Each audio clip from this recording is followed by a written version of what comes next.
Hey guys, Dan here. And Frank. And we are the Mazer Squad here with episode 17. We're going to be covering The Meg. As you can see, we're doing a beach-themed episode. And we're going to be doing Godzilla Here There Be Dragons issue 1. Just came out last week. It's also perfect for the theme. I mean, we did this last year.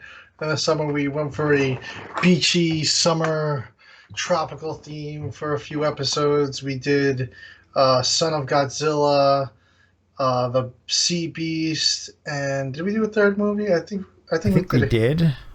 Yeah, we did a couple. Yeah, we did a few. But yeah, back with the summer theme. We're going to try to keep it nice and seasonal on this one. But before we get to those, we got some news ahead of us. There's actually quite a bit of news. Yeah. So why don't you start off? Yeah, so, right above me, you can see we have gear on there. I mean, we were just talking about this on our last special episode with Matt Boyce, and he's like a favorite show ever, kaiju, and he is our fourth enemy kaiju for the Gamma Rebirth series on Netflix. So we have Jigger, Giron, Gauss, of course. I mean, how could you not have Gauss? And Zigra. Now, who will the fifth one be? Is it going to be Virus? Is it going to be Baragon? Since the beginning, I've been lobbying for Garasharp, the lost kaiju that we never got to see in the Showa era or at all. I really don't know what it's going to be. I feel like for a final kaiju, it should be a big one. I mean, Baragon is a pretty popular one. I mean, it's Gamma's first enemy that we saw in the movie. And Virus is cool. I mean, not my favorite personally. It's probably my least favorite out of the Showa era. But unless they throw a curveball and they throw a Heisei era kaiju in there, I don't know what we're going to see. Yeah, but, I don't know. I think the first trailer looked great. Yeah. Yeah, no, I think it did. And, they didn't show off too much of Giron, so they're kind of keeping it still somewhat mysterious. I guess they're saving something for the show. But we see the silhouette, mostly. Yeah, the kaiju that we've seen the most of is Jigger and Gauss, of course. I mean, we have a clear look at those. Like, Zigra, all we have is the overhead view of the body, sort of like the Giron, where you don't actually see the full thing, but you get an idea of what it's going to look like. Yeah. But I'm really looking forward to this series because Netflix has really stepped it up since Ultraman. They did a great job with Ultraman. Godzilla Singular Point was fantastic.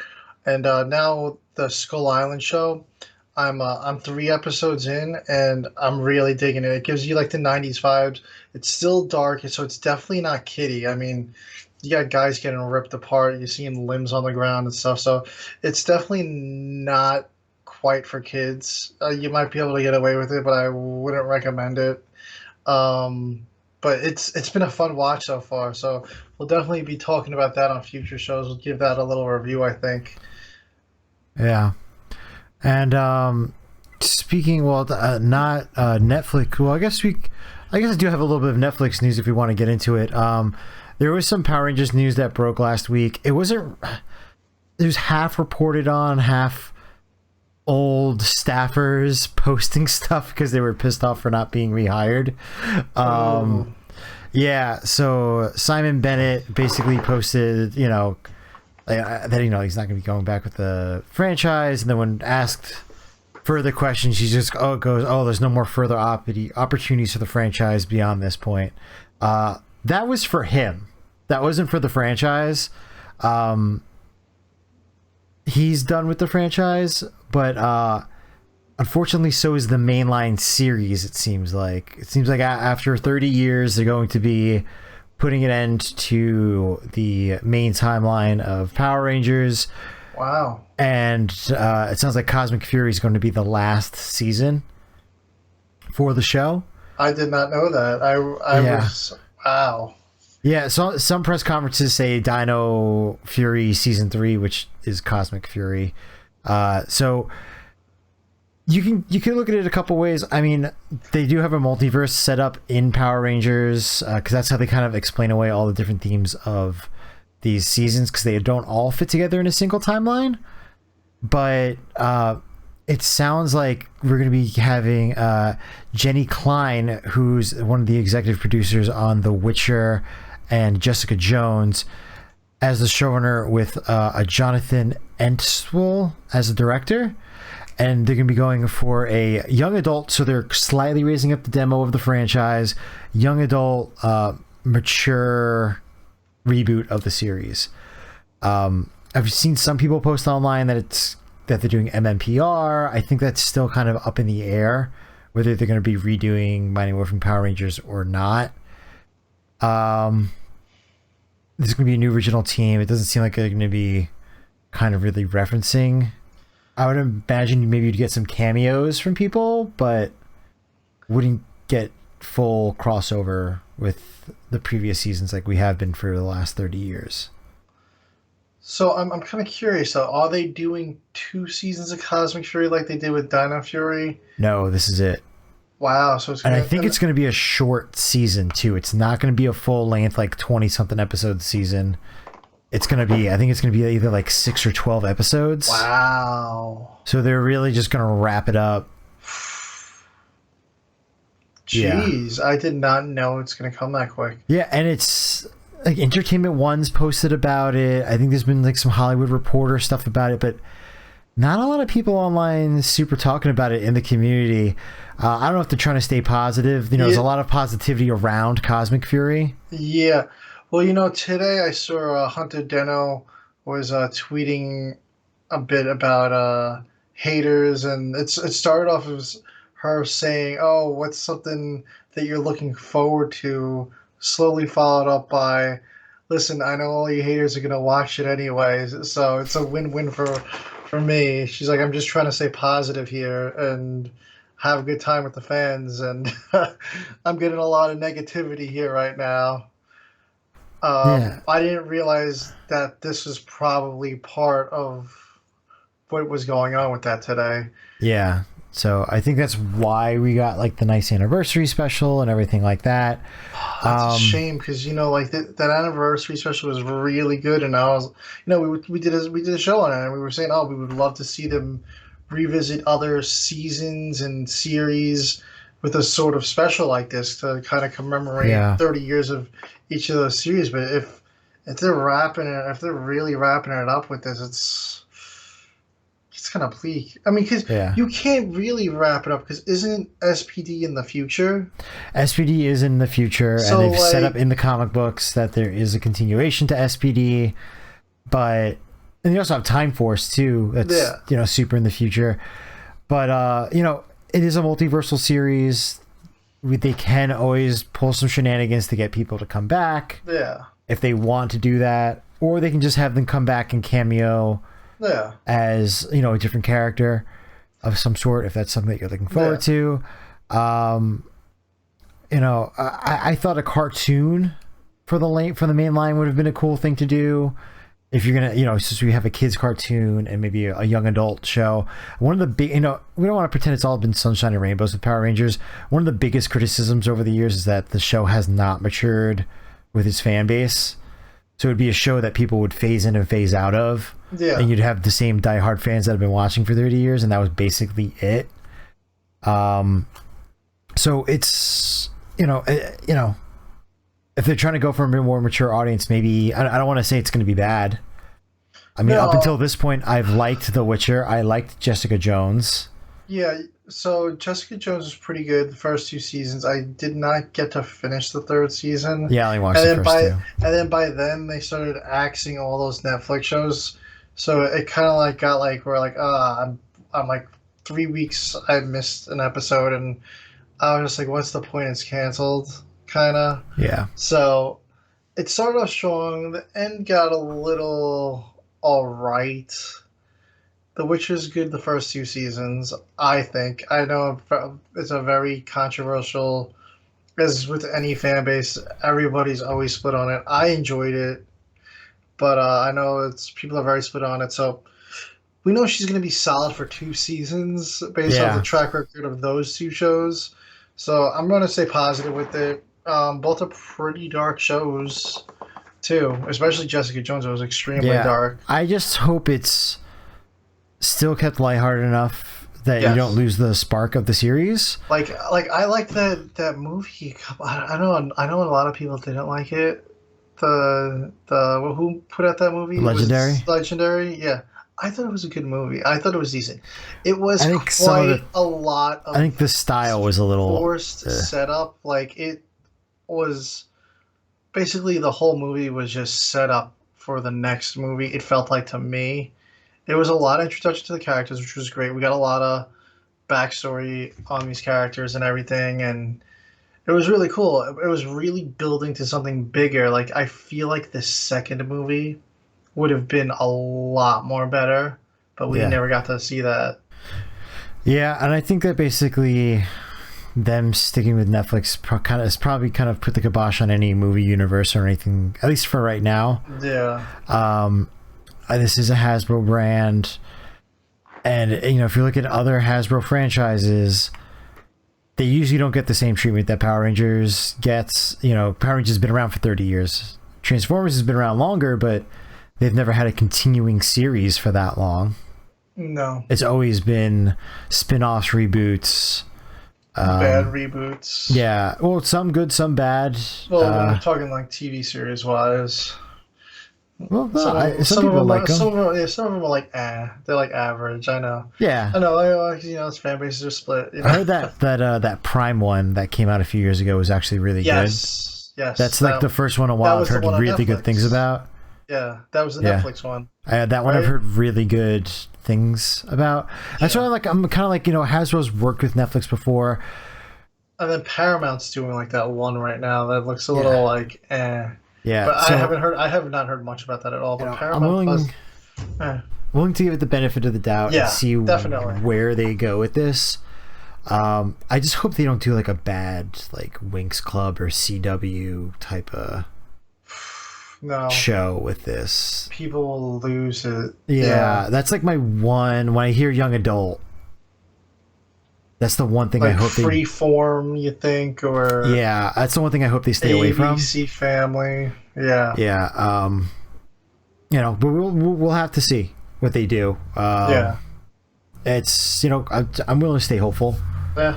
And absolutely. again, we've gotten 30 years of this show, of this universe. I'd say that we're probably pretty lucky that it's kind of lasted this long. Yeah, And it's not the first time the show's been on the chopping block. no, Who that's for knows? Maybe Cosmic Fury will be a big hit. I'm not super hopeful because I feel like they haven't done anything in a while to really bring people in. It was on the chopping Sure. I block feel with Turbo. like, and when does it even go live? It's supposed to be like August, right? And it's been like, Yeah, I think for the 30th. have we got a trailer? No. I don't know. I've seen a lot of screenshots. The toys are hitting shelves, so it's Yes. got to be coming out soon. But they're not even advertising the toys, and you can't find them online on like Target's website. I've only Walmart's seen website. them They're in on the pictures in shelves, stores. Yeah. So They're you just like, go to the store. Target got a box and then just threw it on the shelf. That's what it seems Yeah. like right now. They probably don't even know it's a different series or anything. Just just throw it with the rest of the stuff. Yeah.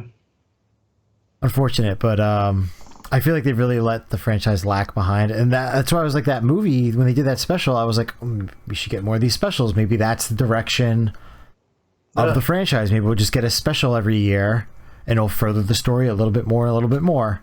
I mean, I think part of the lack of attention that the series has got is why the comics are doing so well, because the comics are really great. Yeah. Everyone seems to be more excited for the comic books now than they are for the actual shows. Well, yeah, and that's which is kind a good of thing, sort that's a bit of a symptom of the show not maturing with its audience. Yes. The comic books are a little bit more mature. I wouldn't probably let a little kid read it. I'd probably have a preteen read it. Yeah. So maybe that's the target audience. Maybe they're looking for that comic book audience. Yeah. I mean, I remember when this whole Netflix thing went down, they were like, "Oh, we're going to do an animated series as I well." always thought there's been zip about that. I mean, it's been years now. Yeah, I always thought the way to go with this was a young adult show, but still keep the spirit of the franchise. Don't do like a terrible CW reboot, and then do a kids show cartoon. Yeah. I mean, look at Young Justice. I mean, Young Justice kind of grew with its audience. It started off on Cartoon Network, then it got canceled, and then it came back. It was on that DC streaming service. It was a bit more edgy, and then they came out with this fourth season. Yeah. Oh, full out adult. I mean, we're talking gore, cursing. They went and pushed the envelope with it, and it kind of grew with its audience. Yeah. Uh, I would say the first two seasons, yeah, kids could get away with that one. Third and fourth season, I don't think Yeah. I would go there. Maybe the third. The third one started to push it a little Yeah, too, it pushed it. but the fourth one they went all out on, Yeah. and it was great. And unfortunately, I think that's done because that's been silenced. Yeah, This DC mess. yeah, you can blame DC a little bit, but also if your show's been canceled 3 times and it's gotten revived 3 times, just finish the series. Yeah, Don't build more. yeah. Like, if you get fourth another season, you can write something else. the fourth season ended well enough to be like, all right, it was sort of the happy ending, but then it teased like, oh, there's this coming. And it was kind of like, oh crap, I want to see that. Yeah, that's the way I feel about it. Yeah. So we'll see how this series is. It looks like they're putting a lot of effort into it. It's not just going to be like, oh yeah, here it is, throw it out there type of thing. It seems like they actually are putting some effort into making this season. Absolutely. I don't know. I feel 2 ways about this. I feel like Hasbro's kind of let the series languish. But if it stayed with Saban, I feel like the track record where it was there's just going to be status quo forever, and it'd probably end up getting stale and just being sold for a library anyway. Right now, my big issue right now is if you're going to end this series, please give us DVDs or Blu-rays of the last seasons. We haven't gotten anything since Ninja Steel. Yeah. So, yeah, that would be great. Physical media. There's just a discussion a day or two ago. Somebody was tweeting saying that about the whole video game, saying that, oh, just get digital. It's a waste of resources and time making physical. And everyone's like, no, physical's important because libraries are getting cleared out. Yeah, you want to know why? Streaming services. You want to know why physical is important? Because they just pulled Assassin's Creed, one of the Assassin's Creed games from Steam, because everyone's predicting that next week they're going to be announcing an HD remaster of it. So they pulled the original game from Steam, so you can't buy it anymore.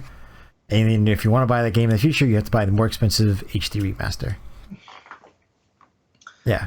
That's what They're happens. going to keep making you rebuy the same thing over and over again. But speaking of something you're not going to have to buy, Pluto TV, which is a free streaming service, is going to have a 24/7 Godzilla channel. And they have Heisei Showa all the way up to, what is it, Rawe? No, the Millennium series is the last that you Oh, get. Millennium's the last season. They They're don't not have doing... Monsterverse or Shin Godzilla. Okay. They have the Rebirth of Mothra trilogy as well as the animated series that we've been covering here. Yeah, I mean, from the 90s. If this was 5 years ago, that Rebirth of Mothra's trilogy, having it just available, that's like groundbreaking news. Yeah. Now we have the Blu-rays available, but for people who can't buy these expensive Biollante and stuff like that, or out-of-print Heisei movies, Yeah. you can just watch it for free now. Yeah. Like, it's crazy. You're not going to be able to... It's like a live TV channel. Yeah, so it's a live TV channel, but like... But there's only so many movies, and it's running 24 hours... It's 7 days a week, so there's a good chance that movie is going to be showing. It is a very limited pool of movies. Yeah, there was talk that I believe I saw somewhere that they're saying they think the original Mothra movie is included with this as well, and there's lots of hope that they're going to get War of Gargantuas and Rodan. That would be amazing. And as well as the other Toho Rodan, movies. Yeah. Space Amoeba, Martian, Mysterians, sorry. Yeah, Mysterians, Gorith would be cool. This could be something that really expands. I know every once in a while Shao TV has a Godzilla movie, But like Yeah. this is going to be like 24/7. There's like a Godzilla channel now. And they were saying that the Heisei stuff is exclusive to them on Pluto.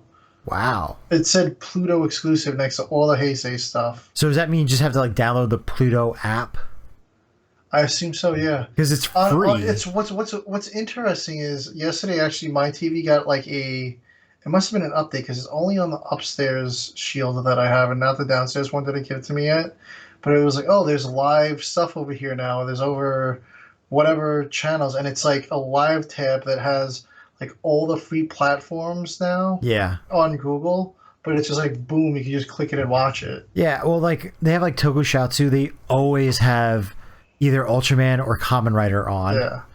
And then I saw recently Plex has a Power Rangers Transformers channel. Really? Yeah. Is that legit? I just saw an article come up today. Yeah. That's pretty cool. I mean, I guess if it's Transformers and Power Rangers, I mean, I wonder that's if it's Hasbro. Yeah, I wonder if it's like a Hasbro channel. You know. I didn't look into it myself, but I just saw it come up today and I was like, huh. Yeah, I mean, one good thing with them rebooting this Power Rangers series, I don't want to get too spoilery with the Transformers movie. So if you want to skip ahead like 5 seconds, 10 seconds, go ahead, just double tap that screen and it'll skip forward. They're bringing G.I. Joe in. Yes. Is there a possibility they're bringing Power Rangers? Down the line, 10 movies from now.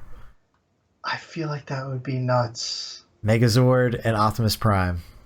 Can you imagine? That would be pretty cool. They haven't done that in the comics yet. I wouldn't be surprised if they did a comic. There's no book. reason why they shouldn't do a Power Rangers Transformers crossover. No. Like, could you imagine like a Power Ranger like trying to get in, like thinking it's another Zord? It's not. Yeah.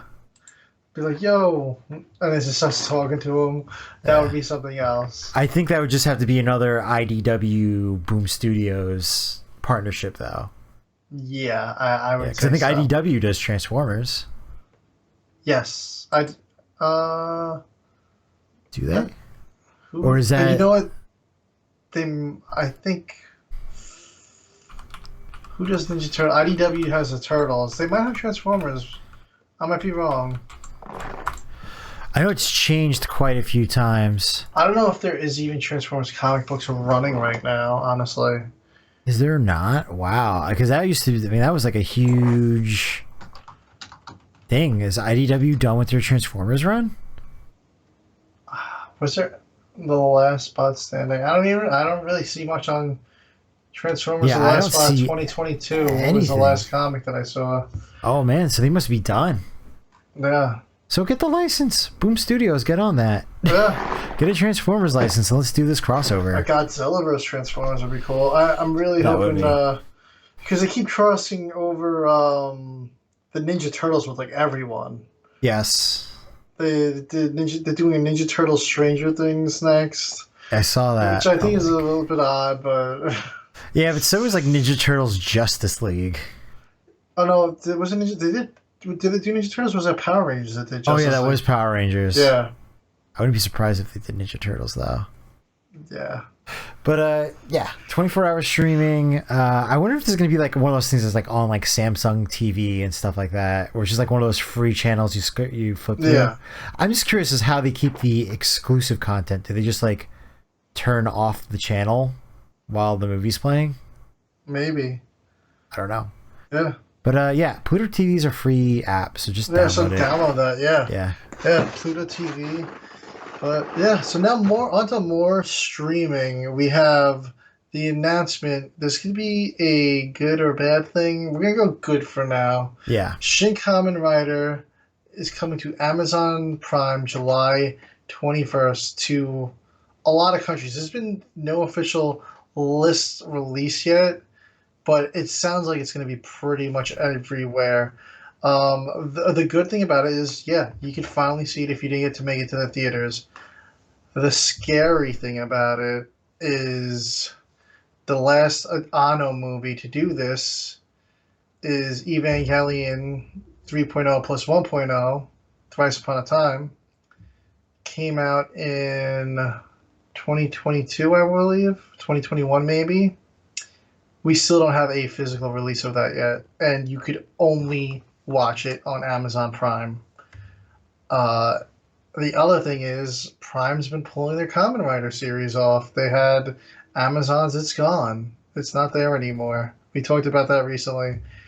But seeing what they did with Evangelion, it's a little concerning that it's going to Amazon. I'm hoping that it's not held hostage on Amazon for all this time, and that we could get especially because this was supposed to be a celebratory movie. This was like the 50th anniversary of Kamen Rider, right?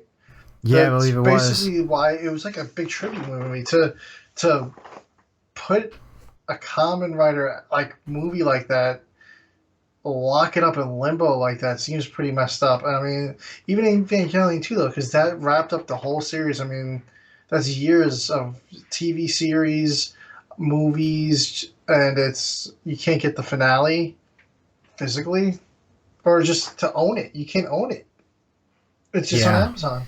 yeah, and those Amazon's not a great company, and their Prime membership varies of usefulness kind of at a whim. Sometimes I get stuff the same day I buy it, and sometimes it's Prime shipping and I get it next week. It's very hit or miss, and I don't know. It's like one of those things where it's like, yeah, I have a Prime membership for convenience, but I'm not happy about it. Yeah, It's like, oh, I don't know. yeah, But yeah, I mean, for people who haven't seen the movie, you know, if it's not in your country, there's plenty of other English speaking countries that you can make look like you're logged in and watch the movie. yeah. So VPN. yeah, just do Yeah, a you know, VPN and and I you're good was to seeing go. some of the people when this was announced. I'm not sure what countries they were, but they were saying that July 20th in their country was gonna be when their theater run for Shin Kamen Rider started, and then the next day they could stream it on Prime, Yeah, which seems very counterproductive on the production company's part because they're just shooting. I don't know if it was going to be a 1 day thing like it was here with Fathom Events, or if they were going to do a legit run in that country to have people come see it because you're like, I'm going to make money off 1 day and then everyone can watch it at home. yeah, And then now, why would the people go pay to see it that day? Yeah, seeing it in theater is a better experience, but a lot of people when they hear they could see it the next day for free, yeah. They aren't gonna go. I don't think they're gonna go. No, not now. Yeah, if it was just COVID, like when Godzilla vs Kong came out, I stayed home and I watched it the day it came out. But yeah, this is a different time now, so I don't know. Yeah, I don't know. It's a little concerning, but I'm hoping that it's just mostly good news. You know, this is all speculation here. Um, I want to try to stay positive, but you know, as I say in Star Wars, I have a bad feeling about this. Yeah, I think it's definitely going to be a have to wait and see situation. Yeah, I'm Um, hoping because Discotech, they had their summer event where last year they announced Kamen Rider Black, and I think they eventually announced RX, or maybe it was the yes. one of the Metal Heroes that they announced. They didn't announce anything Toku related. They announced a couple of anime series, but they did acknowledge that they do have some Toku series or projects on the burner right now. So they're working on stuff, but nothing yet, which is great news because they could have just said nothing like Nintendo does all the time Yeah. with their directs and streams when they're talking about new things, and then you just give us 20 Final Fantasy remakes instead. Yeah. But but they actually acknowledged, hey, we have Toku stuff in the works. We know a lot of you are asking for it. It's in the works. So I'm hoping we get some OG Kamen Rider. Maybe who knows? Maybe they grab the Shin Kamen Rider rights and nobody knows yet. That would be cool. Yeah. I hope they get some rights. I really hope they get some more Common Rider. Or yeah. Yeah. It's honestly I'm hoping for Common Rider with Yeah. them. I mean, Chef Factory has done a good job with their releases too. They've done more of the recent releases where as Discotheque's been doing the older Showa era stuff. So I'm kind of cool with that. If Shot covers the modern stuff, Discotheque covers the older stuff. Discotheque does a fantastic job with their sets. I've raved about them. I really like their sets. Yeah. And you have Mill Creek 2 with Ultraman Day coming up, so Yes, hopefully they announce a sale, but hopefully they announce something beyond these monster volume packs. yes. I'm really hoping they got something good in the works. Yeah, I mean, I'm still gonna get it. It's cool to get the stage shows, but it's been a while since they've announced the series. I feel like it's been like almost a year since they announced the series, not released the series, but announced. Yeah. They had that big announcement of like 5 series, and then they kind of just like They really almost were quietly released them. The back end of last year was like boom, Ultraman series, Ultraman series, Ultraman series. January came, Max came out, and that was the end. I mean, we've gone 6 months now without a Ultraman release. We have the Red King set. Yeah, the Red King set, but like they don't really promote it that much. They said that there's stuff in the works, but Yeah. I mean, Ultraman was at the licensing expo. Bandai is going to be doing the toys for the Blazar series, as well as the anime series that Netflix is doing. yeah. So we're going to be getting some Ultraman merch. I think. I think starting this summer, I think Ultraman is going to really blow up here in the States. I have a feeling. Yeah, I think they're making a big push.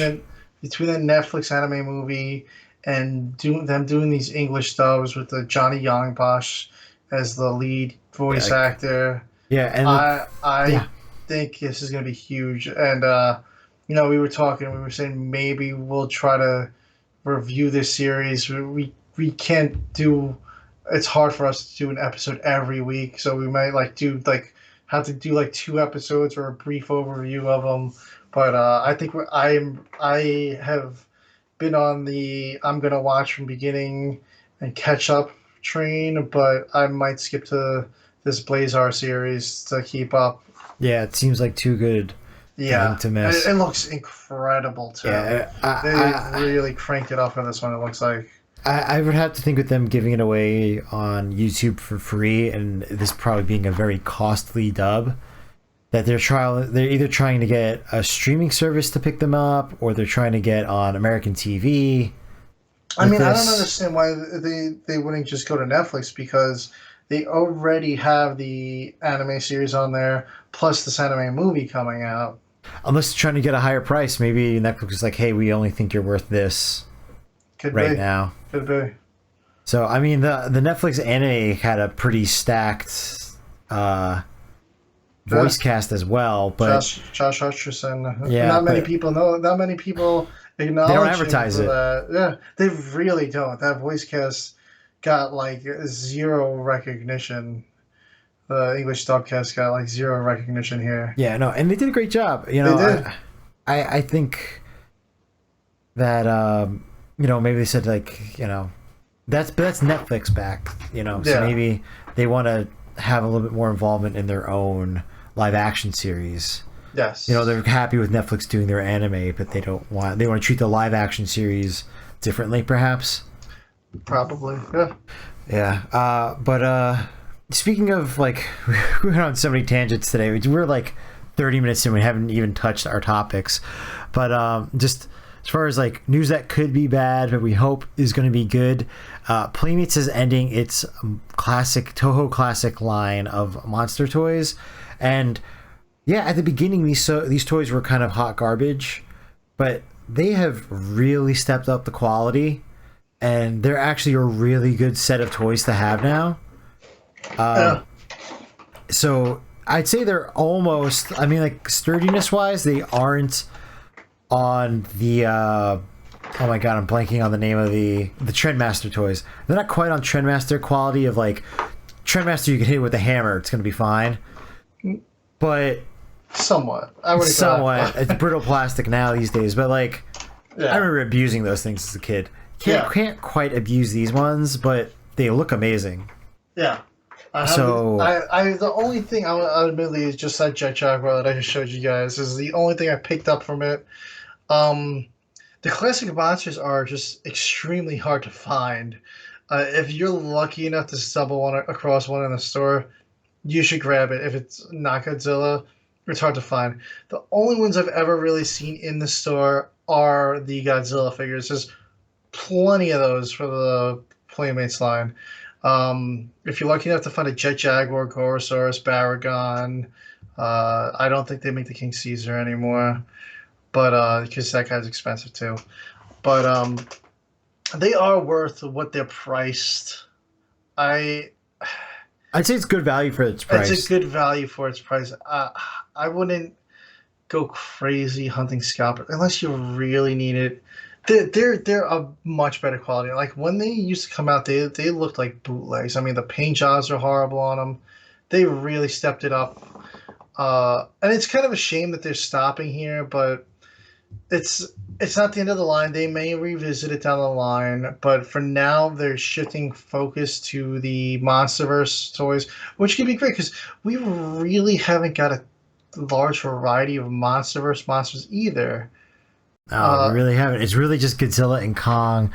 They've done like minifigs, yes, but all like the these big guys right stuff, here. yeah, all the big stuff, they really tend to just stick to Godzilla Kong and where they do a King Ghidorah one.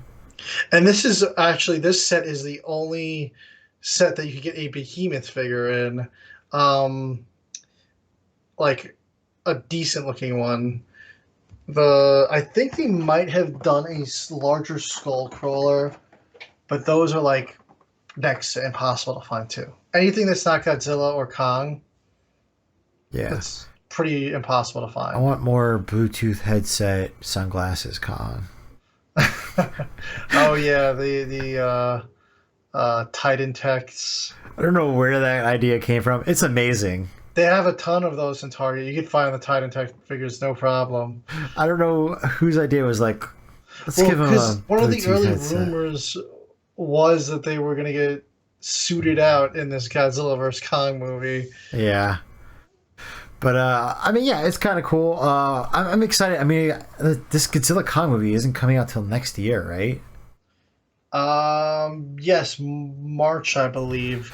Or is it So March or it might be February? I think it's because they're saying, we're getting the Toho one, Godzilla Zero, maybe. yeah, We'll know soon because that countdown's still going.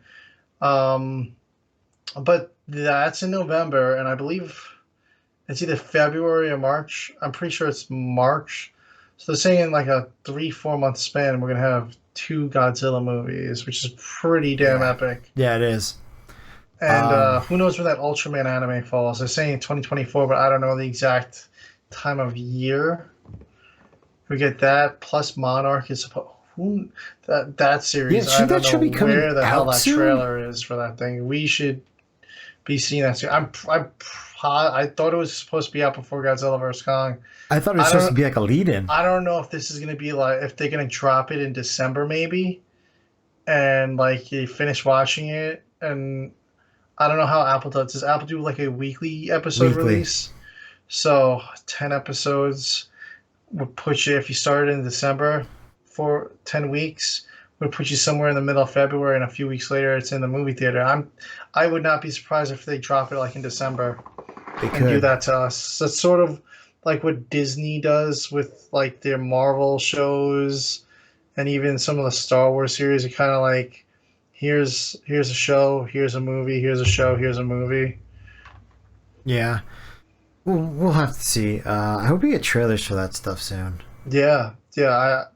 I feel like we should be getting one. There's some sort of thing this weekend. I don't know if it's a Disney kind of movie thing going on or what, but it's like a show or something. I don't know if I know this. I heard trailers are dropping on Friday night for some shows not related to this, but maybe if it's like a sort of award show. I don't know exactly what it was. I briefly read a headline about the Sokotano and Yeah, some other movies dropping trailers on Friday night for the show. So I don't know if it's just Disney, but maybe we'll get it soon.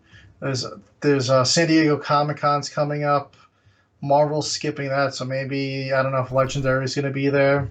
I They were there for know. 2014, Yeah, so it sounds like a lot of the big studios are skipping Comic Con this year. it's I don't know.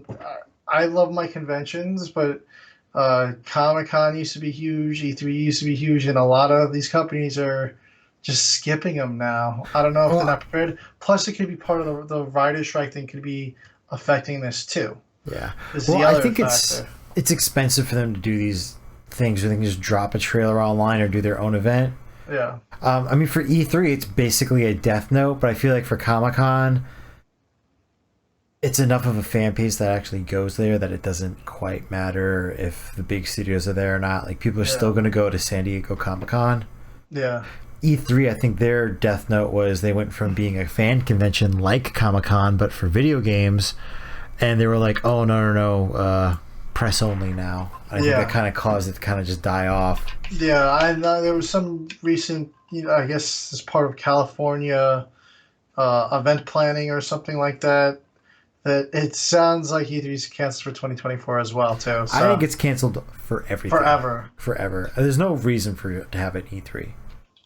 Yeah. All these companies, PlayStation, Nintendo, they all do their own thing. Nintendo generates more hype off of announcing a Nintendo Direct than they ever did off of E3. It's true. Yeah. But yeah, just to That wrap it about up. wraps up our news segment. Yeah, Yeah. just really quick. We have Sector 7. They're on Fund My Comic. Pretty cool series. I think it's like $12 for... No, it's $9 for the digital comic, $12 for the digital comic with a bunch of posters, and it's like 15 for a physical issue. Yeah. Definitely So support it. We had Matt on here. It was a great time. The art looks incredible. I mean, we're sharing the hell out of this thing on Twitter, Facebook. So yeah, check them out. I mean, yeah, we did a podcast. We answer a lot of questions that you might have in that podcast, even just about the comic book in general. So we yeah, went really in depth with it, but I think it's definitely a series worth checking out. Awesome indie series. I believe it's gonna be a 4-issue run or 5. I forgot. 4 issues. Yeah, 4 issues. The fourth one's supposed to be an extra long, like like a double double issue. issue. So it's really sort of 5, but it's 4. Um, yeah, check it out. Absolutely check fundmycomic.com. Yeah. Search Sector 7. It'll be there, and Inside Sector 7 on Facebook and Twitter. Yeah, and then one last bit of crowdfunding news. I don't really know if this applies to us, but they're doing a crowdfunding campaign to build a Showa era Oh, Jet yes. Jaguar suit for the Godzilla Day shorts that they've been doing for the last 2-3 years. Yes.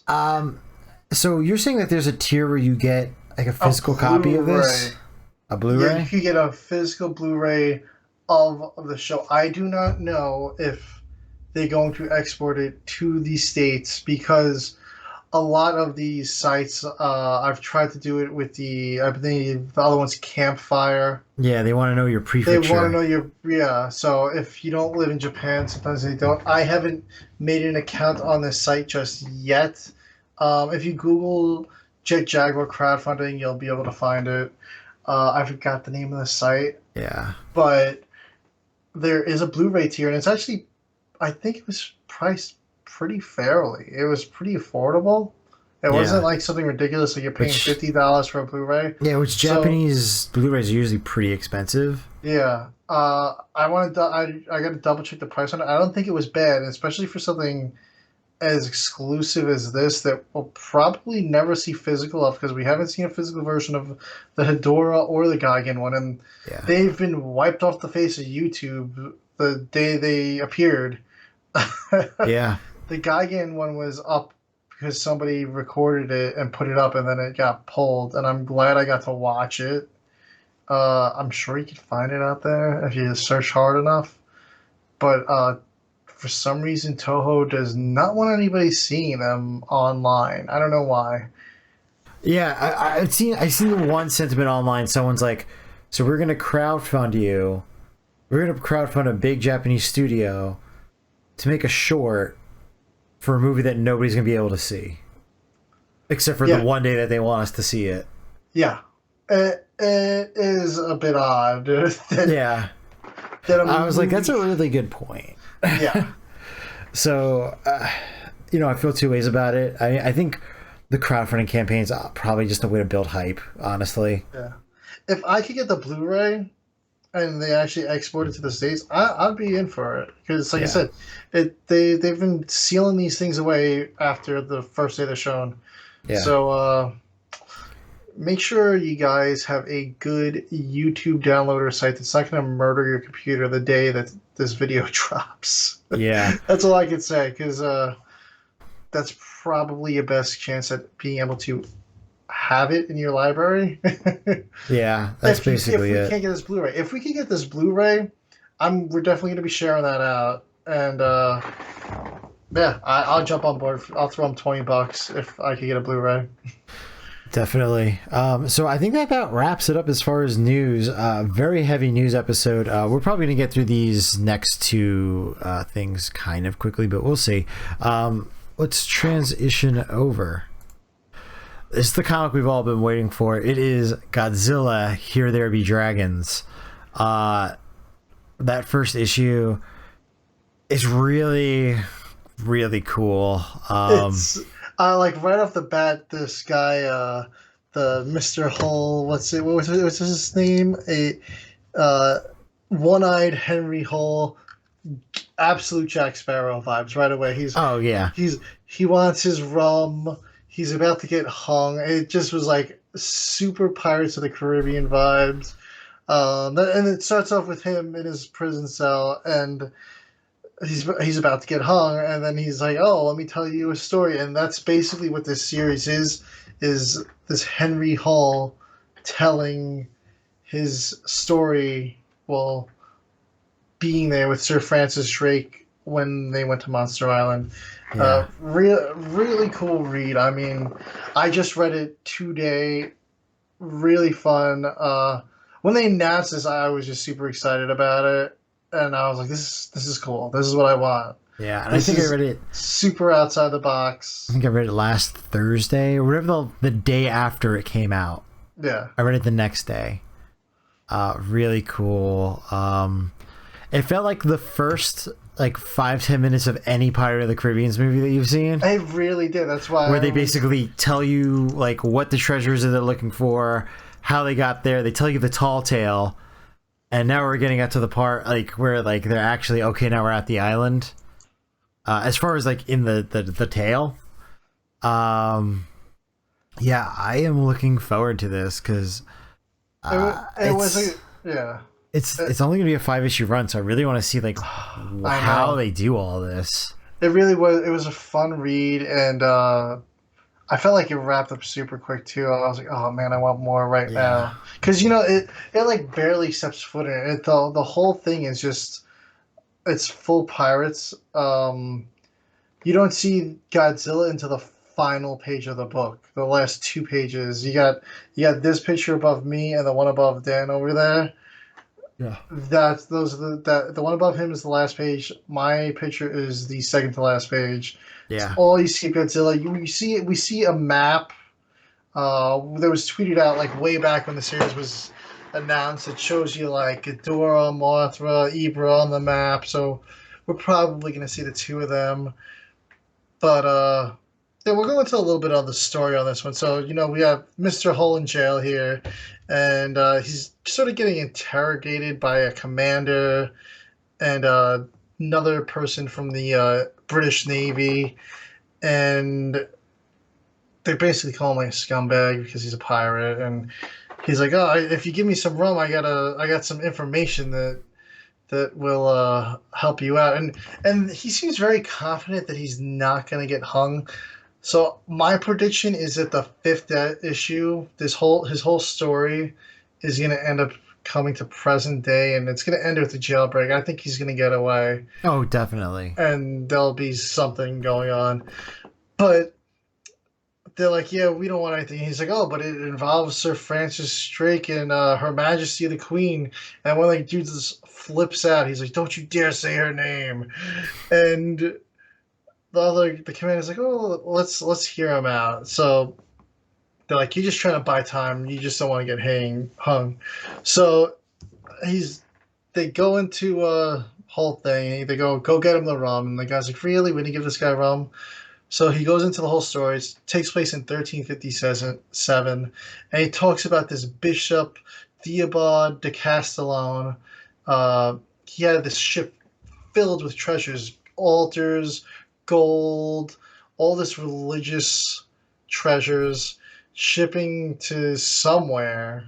I don't know where, but a couple pirates tried to hit it because it was just so tempting. The first one, they didn't make it, but then the second pirate, Yanes, he went for the ship. Martin Yanes, he went for the ship. He stole the treasure clean, got away, uh, and then he was so scared because he had stolen treasure from a man of God that God was going to have wrath on him. So he just traveled the world hoping to find a safe place away from God to the edges of the earth.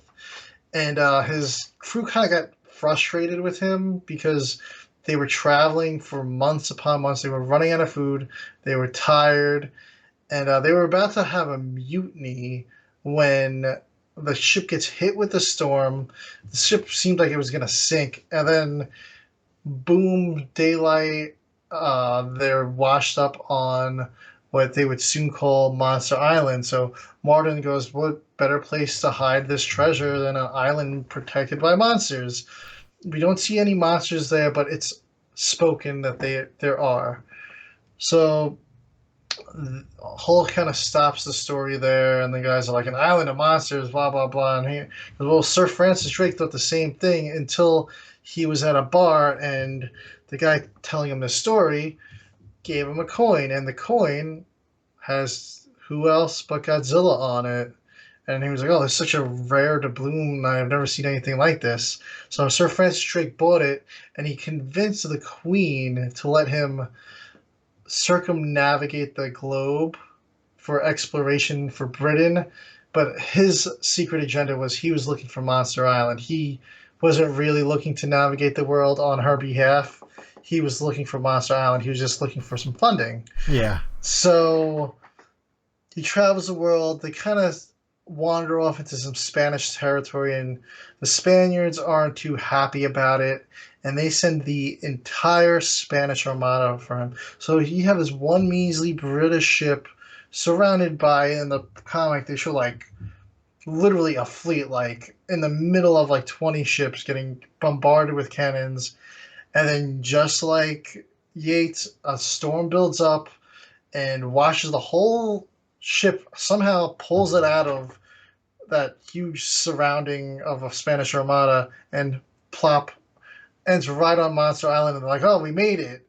And then right above us happens Godzilla rises out of the water, and that's the end of the first issue.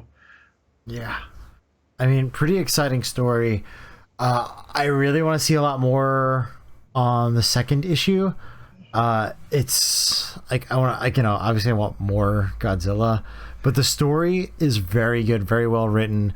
You Yeah, just have that like that inner voice in your head is just a pirate voice the whole time. yeah, Like you can just voice the whole thing in your head perfectly.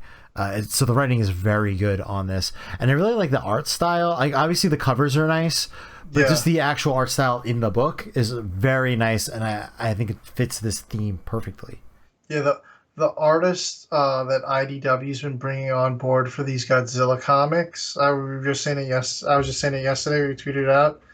Are absolutely crushing it between this series, the Space Godzilla Rivals comic coming out this summer, even the Godzilla Monster and Protectors Summer Smash one shot. All the comics look fantastic, and then you have this Godzilla War for Humanity. They just unveiled the covers for issue two, incredible. And then issue one, they have five covers variants for that one, and you're like, I don't know which one to get. And that's how they they're crushing it, the artists, with these covers and everything. So we have the next 3 months, if not more, are just packed with Godzilla comics. Packed, Yeah, because we yeah, have this for July, August, September, and October, and then War for Humanity, I believe, starts in July. No, it starts in August. So August, September, October, November. We have Godzilla comics all the way through to December, plus the Rivals trade paperback is dropping then. And I wouldn't be surprised if a second Rivals comic gets announced in a few weeks because Space Godzilla is going to be here before we know it. Yeah. Is that going to be like the beginning of like I'm phase assuming 3? that's round three. Is Yeah, Space round 3. Godzilla's the start? Because we're going back to solo stories. Yes, for now. Yeah, We'll for see. now. We'll see. That would be cool if each round is a little different. Yeah, I think it definitely would be. Yeah, I'm just excited for issue 2. I did the digital for this one. I think I'm just going to pick up the trade paperback. You got the physical? Yeah, I got the physical. I got the standard cover and the RI cover. That's the double cover. Oh, is that the one with all the monsters on it? Yes, the front and back. Nice. And IDW, I had no clue until I got to the back of the issue today. I'm like, what is this cover, this fourth cover? I'm like, do they have an online exclusive? So right away, I got on the phone. I went IDW exclusives, and boom, it was just like right there. I didn't even need to like search Godzilla. It was just there on the site. I feel like usually they do like a monthly announcement and they show it. I somehow missed it. It flew under my radar, unless they haven't advertised it yet. But pretty cool cover Yeah. that they dropped for that. Yeah, I don't know what was up with the IDW site. The digital version wasn't up on their website or their app. I just ended up getting it through Kindle, which I really didn't want to go through Kindle. I'd rather do it on the IDW end, but I was like, what's going on? I don't know.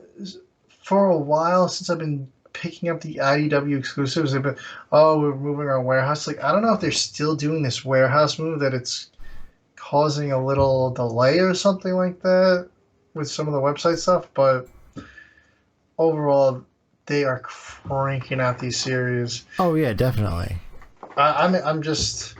This one is one of the ones I've been most excited for since Godzilla vs. Mighty Morphin Power Rangers last summer. Yeah, no, this is definitely like the series of the year for me. Yeah. Like at least most anticipated. We'll see with the what is that? War for the Earth was the other series. War for Humanity. War for Humanity. That one's a contender. I have to read it. Yeah, that one I'm a little excited for because we got a brand new kaiju there, Zoospora. Yeah, but this one, just the theme is just out of this world. So I think those are going to be the top 2 things for me. Yeah, and then yeah, even the Kong Great War too. It's another like sort of period piece, World War One era. That one had similar vibes to it because we were on an island as always with Kong, so. And it was sort of the same thing, same formula. Crew on an island, monster shows up on the last 2 pages.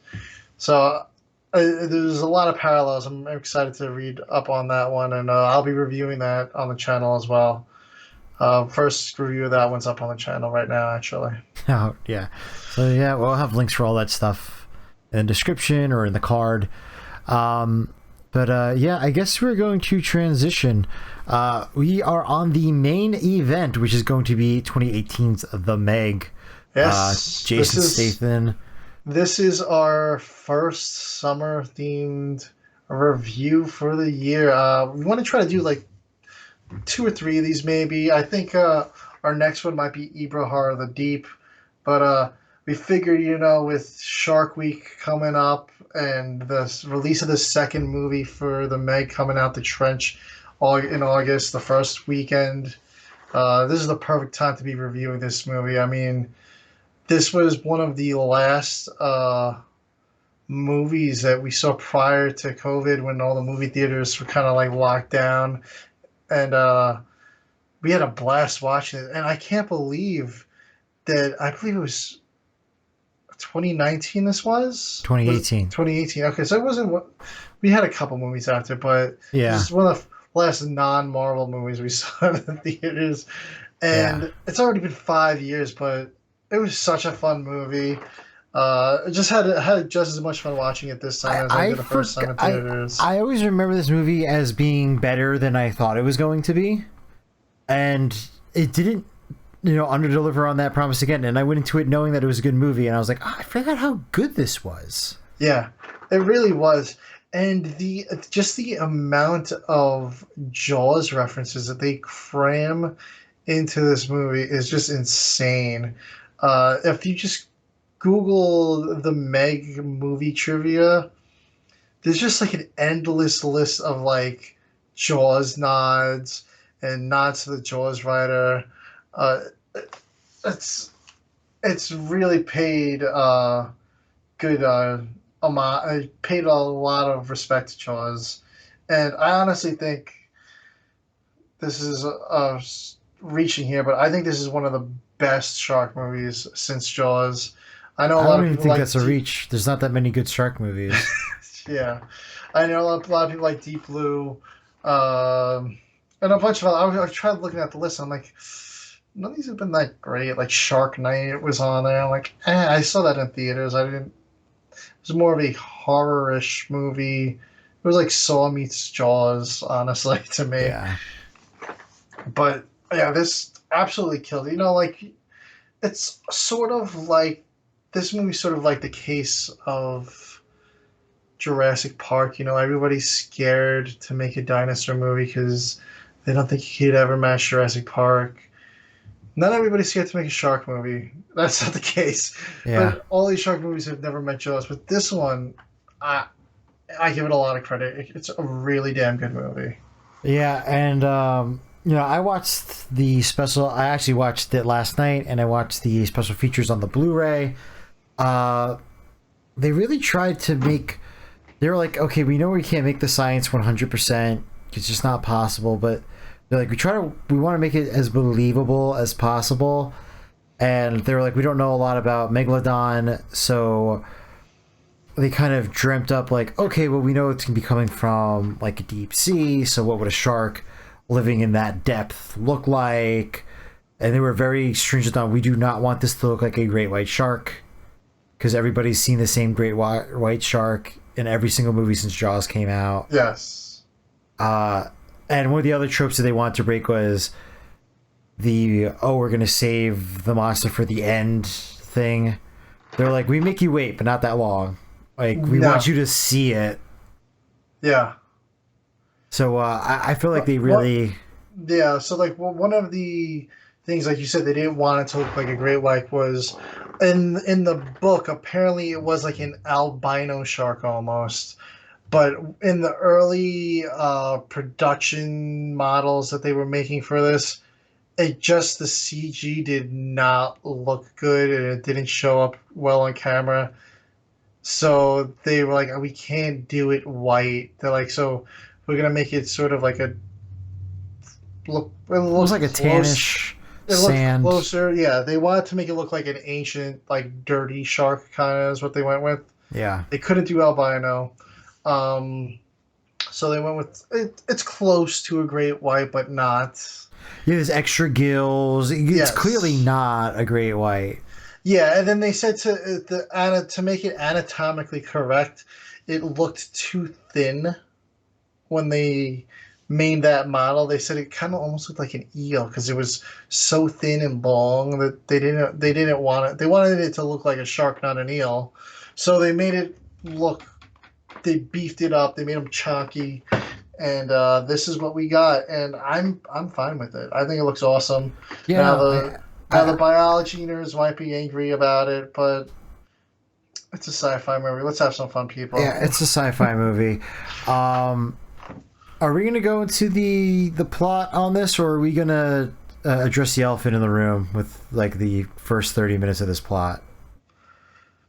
No, you can go for it. Yeah, you can go for the first 30 minutes of it. Go ahead. I mean, so submarine goes down. They're doing a science. Well, okay, so it starts off with Jonas, who's our main character, Jason Statham. One of the big parts of this movie is that they did not want him to be an action hero. The director specifically said, "I do not want an action hero. I want him to be like there's an action movie with Jason Statham in it, but he's not fighting anybody. He's got internal trauma that he's dealing with, and he wanted him to kind of like that be the main conflict, and then later on it's going to be the Meg. So he's down at a depth. There's a nuclear submarine that's gotten into an accident. We don't know what happened. and Jason Statham's carrying this guy, and he's got two other friends that's trying to do a rescue. And as he's carrying this guy, fireman carry, you just sees like a bite mark, kind of like a bite mark dent into the submarine. Like something's out there attacking Yes. it. Yeah, the submarine starts to get banged up, and then he sees the bite mark appear. Then Yeah. he climbs up into his little rescue sub, like a little shuttle almost. Yeah. He loads up the guy. There's already a couple of injured in there, but his two buddies are still down there. But this submarine is They're flooding. and they're It's trapped. gaining water. They're trapped. There's no way out of it. It's about to explode. Yeah, he says we're. I think it's beginning to depressurize. Yes. And the second he heard that, he closes the gate, locks it up, disengages from the sub, and starts driving away. Doctor, which we don't know at the time, but is Dr. Heller. We get introduced to him later on in the movie. Is like, "What are you doing, you coward?" And he's like, "I'm making the decision that nobody else is going to make." He's like, "If we stayed, everybody on this boat's dying. Everyone on this sub's dying." So jump ahead 5 years, and we get Rainn Wilson, Dwight from The Office. It's funny because I wrote him in the notes as Dwight, but his real name is I don't even remember what his character Morris. name is. It's Morris. Oh yeah, Morris. But I wrote him in as Dwight because I think he's forever going to be known as Dwight because of The Office. Yeah, I mean he's so synonymous with it. But he basically plays like, the billionaire, like, I'm here to make money, I'm funding this cool project, but at the end of the day, I really don't care about anybody here. Yeah. There's actually a really funny scene that happens later on in the movie to kind of juxtapose to that. Yeah. But they do, he's learning about the mission that he's paid $1.5 billion for. And basically, they're like, it's almost like this science lab to the naked eye. When he arrives to the science lab, it's in the middle of the ocean. It looks almost like an oil rig too. Like, yeah, they didn't want anybody to know what they were up to. Yeah, because he wanted the discovery to be all his. Yes, and he wanted the clout. Yeah, and just one of the things that I want to add about his arrival to the science lab after that whole crazy intro with the submarine getting attacked is this whole like it's a little like I don't know a 1 minute montage with the intro credits of this helicopter flying through, but there's like so many like cool shots throughout this montage of like this helicopter flying by. There's like a couple of different structures that look like a shark dorsal fin. Like I don't know if this building's really in China, but there's a building that looks like a shark dorsal fin. They fly by a like little island sticking out of the ocean, like one of those like rock formations. It's not quite like really an island, but it's shaped like a dorsal fin. They fly by all these like shark-shaped objects while on the way to this oil rig. So it's cool little nod to it being a shark movie throughout.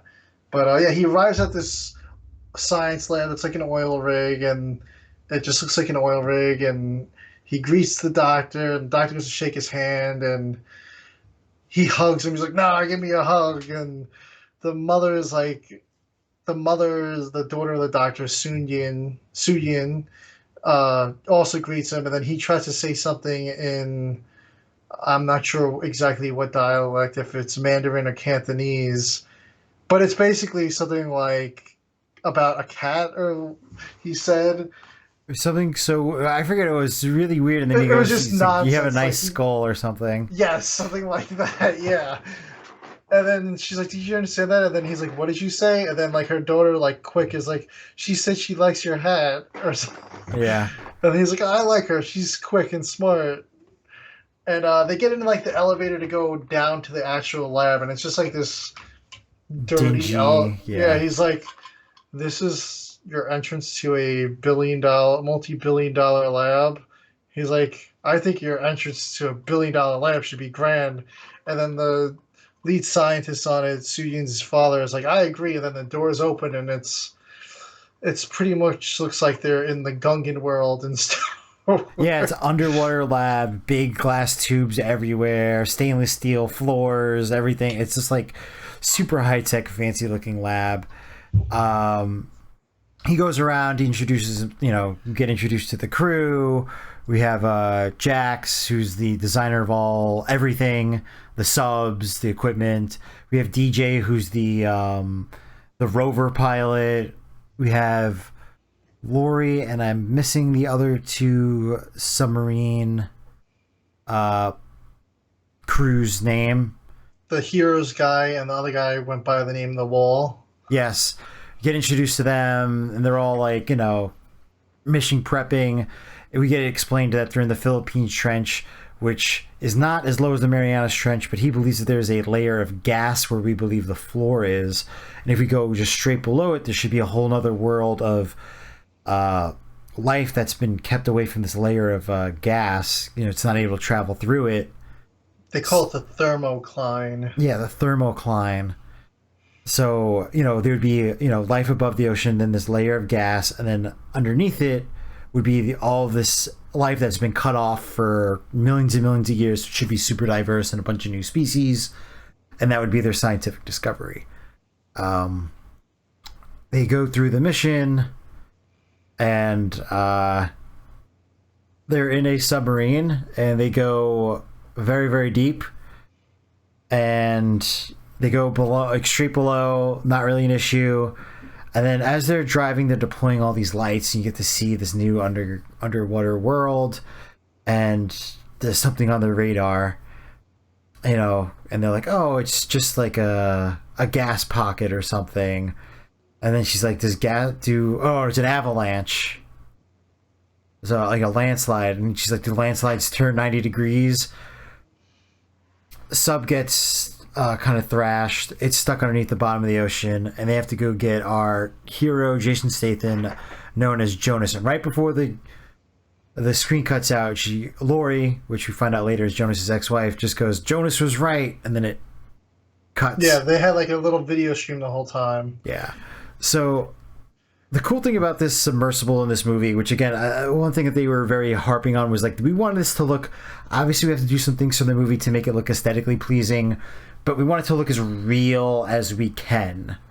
Like this is going to be a real, like, super high-tech submersible. So it's got no windows. It's got hexagon screens everywhere so they can see perfectly on the outside. It's a very small crew. They're all really cramped in there. There's a bunch of computer systems all over the place. And, like, I don't know. You watched this last week. Or no, a week before I did. I watched it yesterday.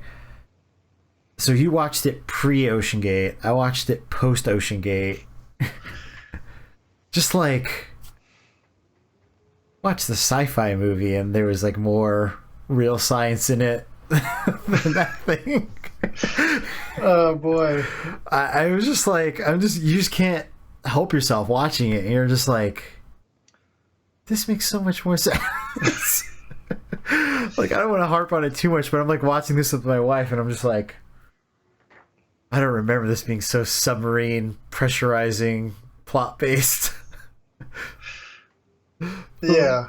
But like, they're like repeatedly talking about submarines and what happens if they depressurize, Yes. and the dangers, and you have to get these things rated, and Yeah. and Yeah. like, it's like a steady plot line for the first 30 minutes of the movie. Until we started going into this and you started to begin talking the intro, then it hit me. I was like, oh, okay. Yeah. Yeah. It was just really like, just watching it now, I was just so like, this is very topical. Unfortunately. And why does a director of a movie know more than a guy running a company? It's crazy. They did a lot of research, and like I said earlier, they wanted to be as scientifically accurate with this as they could be, while still having fun. Like I said, even with the Meg design, like at the end of the day, they couldn't do it make a biologically accurate Meg, because it just wouldn't look good, and you'd be complaining. You'd be like, people would be complaining. Yes, you're like, we just want to see cool shark, giant shark, and he's like, monster. oh well, if we're gonna make subs go to 10,000 feet below, 12,000 feet below, sorry. He's like, obviously, it can't have windows, can't have portholes. It's not going to hold. Yeah. But what can we do? We can have these cool screens that the viewer can see Yeah. what's going on, so he doesn't ruin the viewing experience. Yeah. But we don't have anyone saying, well, you wouldn't have a giant window, a giant bubble window. We see a giant bubble window, but we know this is supposed to be screens. Yes. I think the only thing that has actual bubble windows is the Stingray. Yeah, the thing above my head here. Yeah, which is what this one uses to go down there initially. No, she does. Yeah, she does use it to go down there, and I felt like that was maybe a bit of a plot point. Like they wanted us to see it to know the vehicle, so this would be used later on in the movie. Yeah, because I feel like the way it's used in the end of the movie is probably more what it's supposed to be for. Yeah, but I feel like they just needed a plot device to get her down there to start the movie and have the character intros that push along the plot. Yeah. Again, they try to stay scientifically accurate, but while also having to have a movie plot to worry about. Yes. So if we want to have a tension of there being another person trying to rescue them and them failing, now he's got to save two people. Yeah.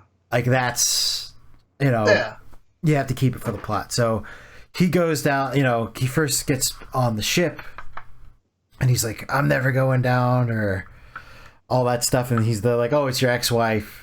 She's stuck at the bottom. And he just goes straight on there. He gets on the ship, gets introduced to everybody, and everyone's like, this guy's rough. Yeah, and because the doctor that was there with him on his original submarine rescue has given him a terrible name, even to Su Yen. He's just like, everybody's like, oh, this guy's a jerk. He's really? off for himself, because this Dr. Heller has just created this whole perception that this guy was a selfish jerk. He left his two best friends behind to die. And so he heads down there, but Su Yen didn't want to wait for him, so she went down in the Stingray above me here. She gets down there, she sees the sub, no problem, but she quickly begins to get attacked by the Meg, and they realize that it's attacking because of the lights. So yeah, the way they do the reveal for this is really awesome, because yes, at first, I mean, I was really confused because, again, I saw this movie 5 years ago, and you see the giant squid, and you're like, what? That doesn't make any sense. Yes. What? And then you're like, the Meg comes and eats the squid. Yeah, and then I was just like, oh my god, I remember this. So it was like I'm having the same initial reactions I was the first time I watched this movie, where I was just as sucked in. So I think that's a really good, because this movie could have easily just not aged well and been like, oh, this is a crappy movie. Yeah, but I mean, it lives up to expectations. They were even. I was reading one of the little things they're saying that even the squid could have sort of not necessarily been a Jaws reference, but the writer of Jaws also wrote a novel after Jaws called Beast, which was about a giant squid. There even was a 90s made-for-TV movie / miniseries that Shout Factory. I discovered, I was like, there's no way this thing has a DVD or a Blu-ray, and Shout Factory actually produced a extended edition DVD, and it's like only $8. I think I have it in my cart right now, honestly. But I remember watching it in the 90s on TV, and made by the same dude that wrote Jaws. So they're saying that the squid could have actually been another Jaws-ish nod. They said a lot of these things in this movie were nods to his work. But yeah, the Meg eats the squid, and everyone's kind of like in shock. They're like, oh my god, it's a Meg. And Jason Statham tells Su Yen to get out of there because the squid was crushing the Stingray sub, that it was getting compromised. It wasn't going to last down there. And it's not like she could even load it. I don't even know what the logic of her going down in there is. She had some type of magnetic hook that she was going to shoot. Oh, yeah, she was going to tow it up. But they said tow it that up. If she towed it up, it would have exploded. Yeah, well, she because her vehicle was compromised, she didn't have enough time, and she wouldn't be able to carry that. So he's like, I have the sub. Yeah. You know, I'll hook up, I'll get them out of there. Yeah. So he hooks up, and it's Lori, the Wall, and Hero, the Hero dude. I forgot what his name is. I forget. Something with an O. Yeah. I can't remember what it And was though. while they were waiting, he was writing like a letter to his wife. So Lori gets also during the whole process of this, Lori kind of trips in the ship and she gets stabbed with like a screwdriver or something like that Yeah. because they were trying to get the system back online for the submarine. Uh, so he pulls her out first, his ex-wife, and then the hero dude pushes the wall, what they call him. He's pushing her through the hatch, and the Meg is coming towards him, and Hero knows that if he doesn't close the hatch behind him, they're all gonna die. So he shoves the letter to his wife in the wall's pocket, shuts the hatch behind him, and releases them, and Jason Statham takes off, and the Meg goes, attacks the sub. Hero releases all the lights, turns on all the lights for the sub so that he can draw the Meg, and they escape through the thermocline. And they get back up, and Suyin confronts Jason Statham, saying, "You left them behind to die." And he's like, "This is why I don't do this stuff." He's like, "It's never about the ones that you save; it's about the ones that get left behind, and you get blamed for it, no matter what you do." So they have a bit of a fight, and then they're like, "Listen, he really didn't. He it was the hero dude's call. He did it. There's nothing we could have done. If he stayed there, we all would have died." So she goes, apologizes to him, and Heller's still giving him some crap about that. And they kind of continue talking about what had happened, and they're like, "Oh, uh, Dwight's like, oh, this is like a massive discovery." They're like, "What can we do about this? How can we?" He's kind of like, "How can we make money off of this announcement? This is my discovery. How are we going to get back down there?" And Yeah. So they're all like, "This isn't a good idea. We gotta wait." Like, we just somebody just died. yeah, they're Lori's like, almost dead. We have to kind of regroup. And he's like, "Oh, if we wait, everybody's gonna want to jump on this discovery." And then it comes to Mei Lee, which is Suyin's daughter, and she's playing with like her little. It's almost like one of those BB-8 toys where it's like a ball that like rolls by itself. It's like a remote yeah. control. She had met Jason Statham prior on the sub before he went down to save everybody. But you have this creepy scene where something's happening because it's following her. Oh, yeah. And then one of the other things that we forgot to mention is when Dwight gets shown around here to the lab when he first arrives, when he gets this big grand entrance there, when we reveal the scientific hallway, there's two whales there right in front of him too. Yeah, So the whales are usually hanging out in the hallway where she's playing, but yeah.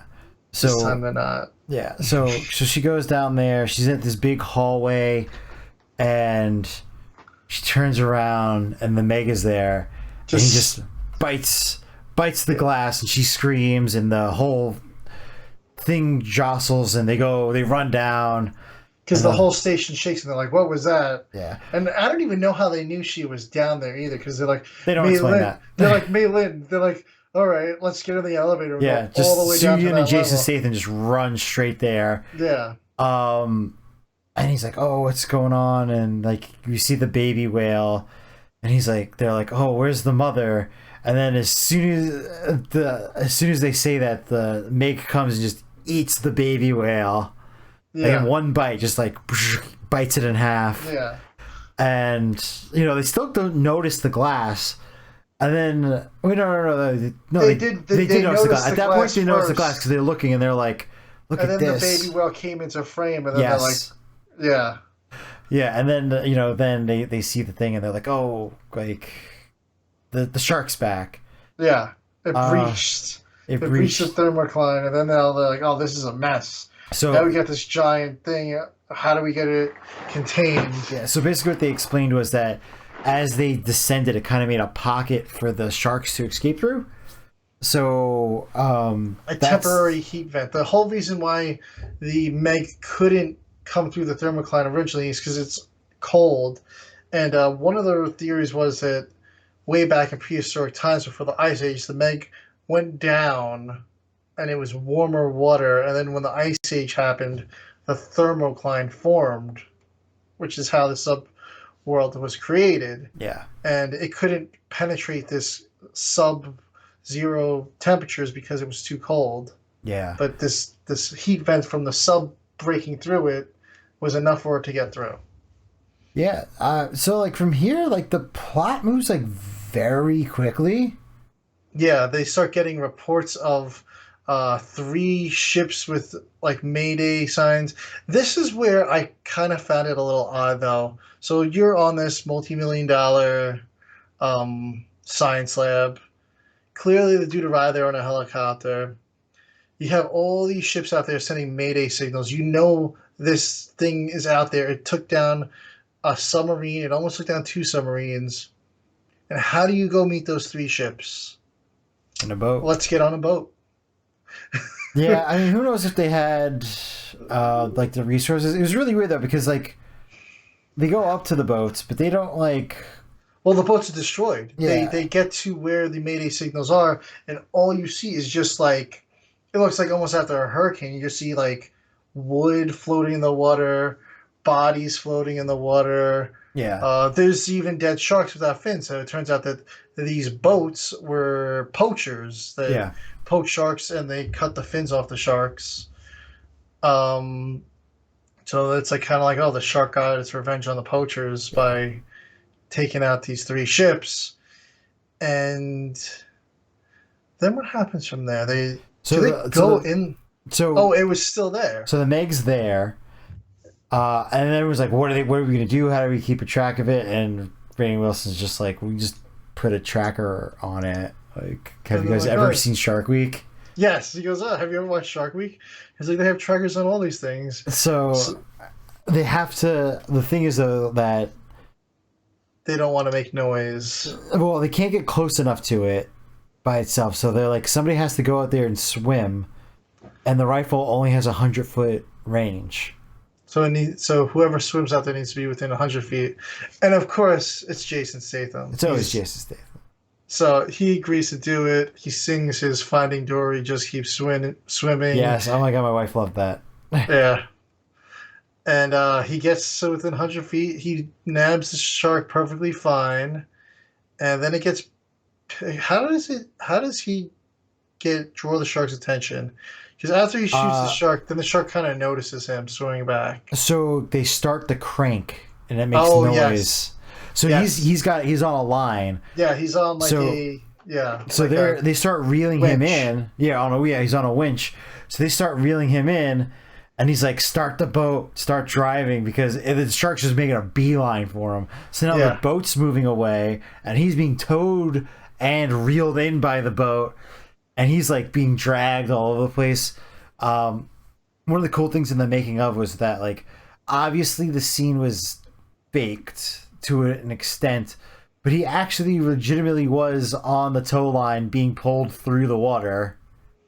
Yes, He did his lot of his own. He didn't do all, but he did a he lot of his own scenes in this movie. he was a professional swimmer. Actually, he did do a lot of his scenes. Yeah, they said There's actually footage if you search it, you can find footage of him in the early '90s in like competitions and stuff.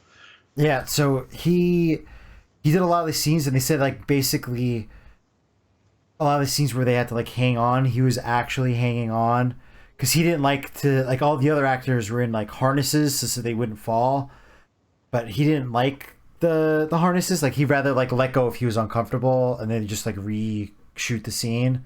Yeah, Or if it was something where he needed assistance, they had some type of quick release on him, so this way he could let himself go if he wanted to. yeah, So it's really cool to see that. And they're like, oh, like he was like everyone was doing scenes like 13-hour days in the water, but they were like he was doing like crazy like lengths of times and crazy scenes in the water. And yeah, so everyone's like, I'm dead tired. Like I don't even know how this guy is even like operating right now. yeah.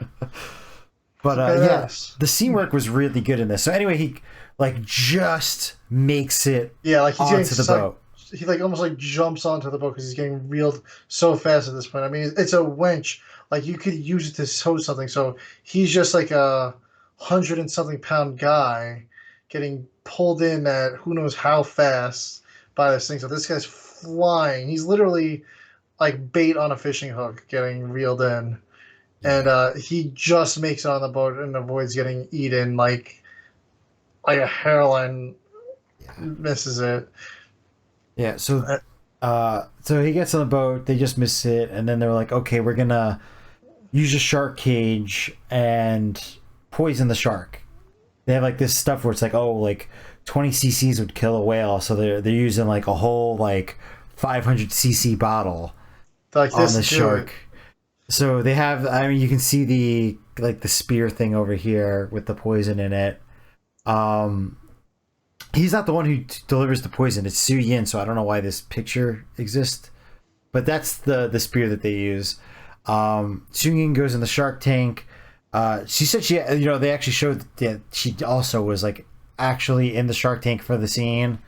It was in a tank. It wasn't in the ocean, but she's like it was like such a long day they spent filming this. Yeah, it's so this shark cage almost looks like a glass jar. It's all glass around the sides, and the bottom's cage and the top is cage. Yeah, And it's supposed to withstand like thousands upon thousands of pounds of pressure. Like it's supposed to be indestructible. yeah, and it is indestructible. The only issue is if you still get swallowed whole, that doesn't really help you out that much. So Yeah. the mate comes, starts bashing, and the bottom of the cage is brittle, and the top of the cage is brittle, but the sides he can't do anything with. So he's like, I'm just gonna swallow this whole thing whole. And as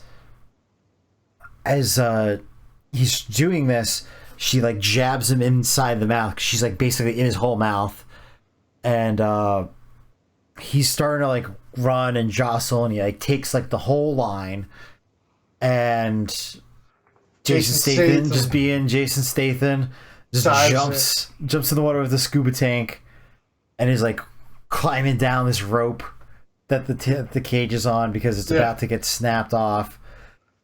He just gets her out in time. They're trying to ascend. Boat's trying to drive away. Yeah, they're on the rope again. Yeah. And the Meg's like, it got wrapped up in Yeah, some it got caught up in some lines because Yeah. because they had the cage line, and then Yeah. the crane fell down, Yeah, so it it kind of pulled like the- got yeah, it ensnared pulled in the crane. yeah, pull the crane off so the crane's stuck to it and it's just about to like eat Jason and Suyin and then it gets stuck by the crane and then it just stops. Yeah, And then the poison had kicked in and it dies.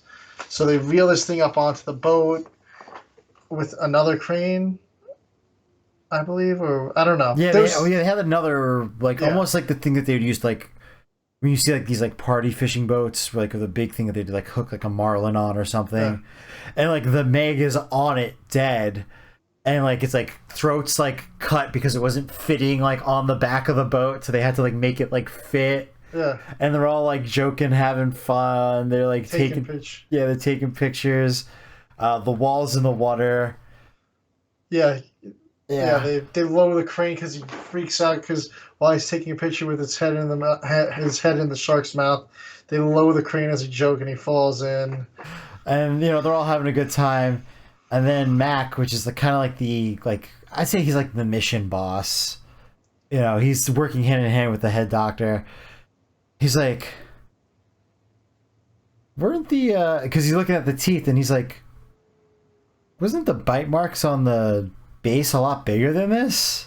Yeah, And then the second he says that, the real Meg comes out of the water, swallows the wall, which is the character, not an actual wall, and then like eats the Meg that they had on the boat, and it like Yeah, covers just, like- up almost the whole boat.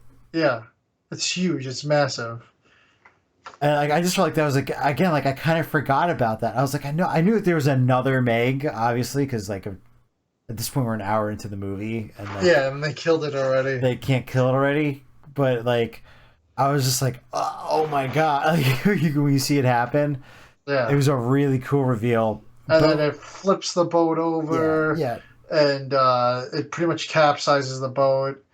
everybody's rushing onto it. Yeah, but- Suyin's father gets hit with a lifeboat. The propeller hits him in the chest.